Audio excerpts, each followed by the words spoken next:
Sylvia Plath. Watercolor of Grantchester Meadows. There, spring lambs jam the sheepfold. In air, stilled, silvered as water in a glass.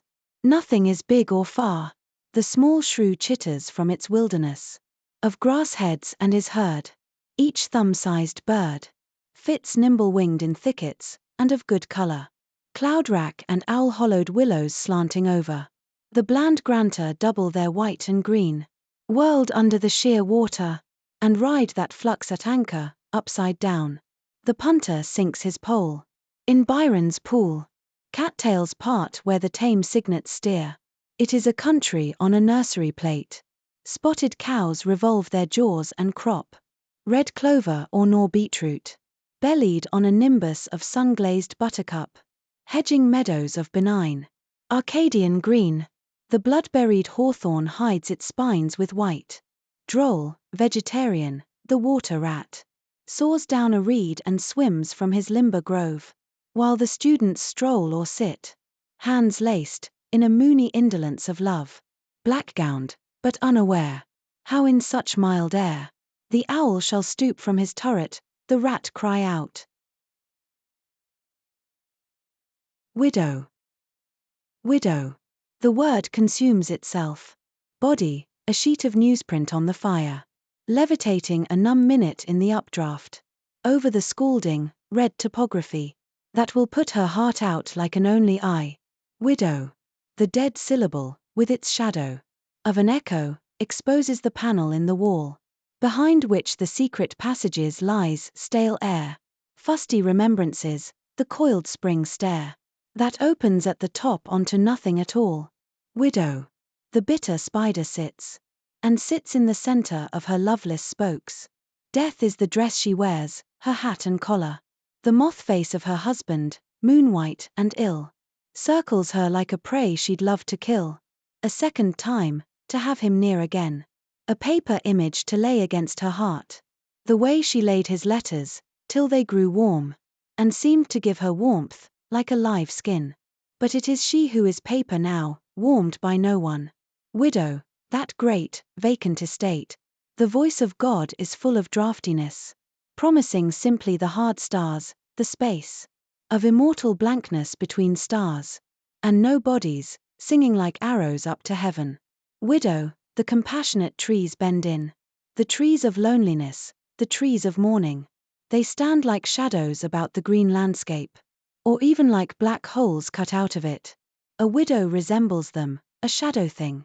Hand folding hand, and nothing in between.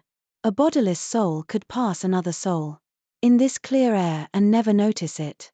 One soul pass through the other, frail as smoke, and utterly ignorant of the way it took. That is the fear she has, the fear.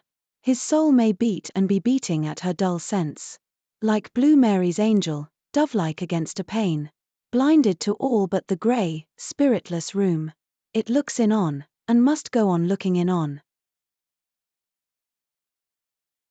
Departure. The figs on the fig tree in the yard are green. Green, also, the grapes on the green vine, shading the brick-red porch tiles. The money's run out. How nature, sensing this, compounds her bitters. Ungifted, ungrieved, our leave-taking. The sun shines on unripe corn. Cats play in the stalks. Retrospect shall not often such penury.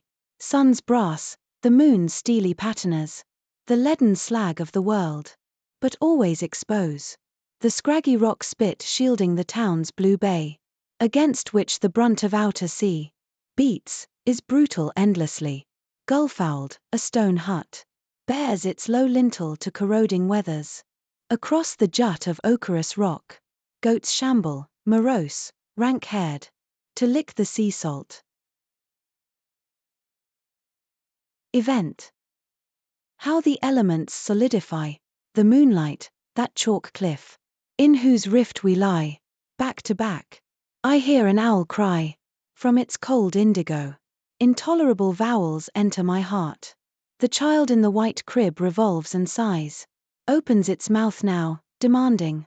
His little face is carved in pained, red wood.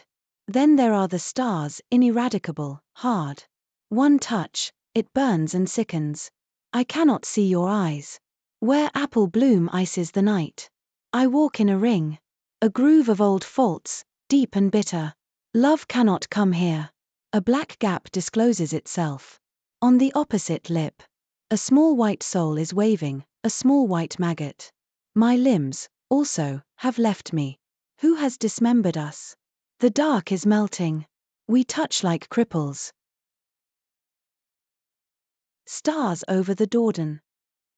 Stars are dropping thick as stones into the twiggy picket of trees whose silhouette is darker than the dark of the sky because it is quite starless. The woods are a well. The stars drop silently. They seem large, yet they drop, and no gap is visible.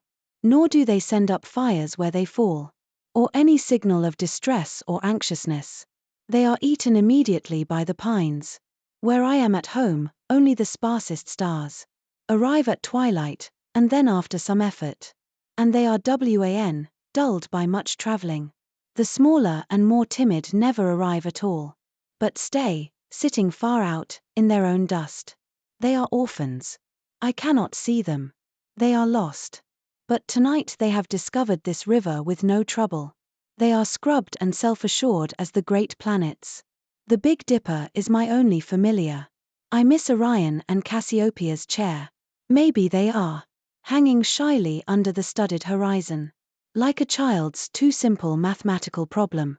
Infinite number seems to be the issue up there.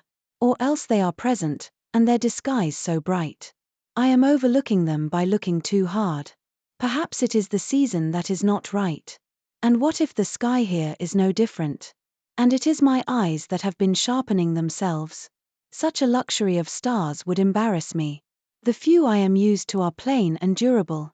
I think they would not wish for this dressy backcloth, or much company, or the mildness of the South. They are too Puritan and solitary for that. When one of them falls it leaves a space, a sense of absence in its old shining place.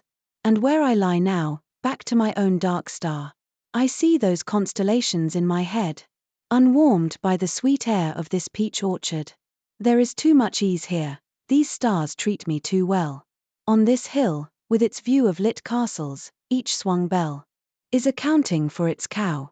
I shut my eyes and drink the small night chill like news of home.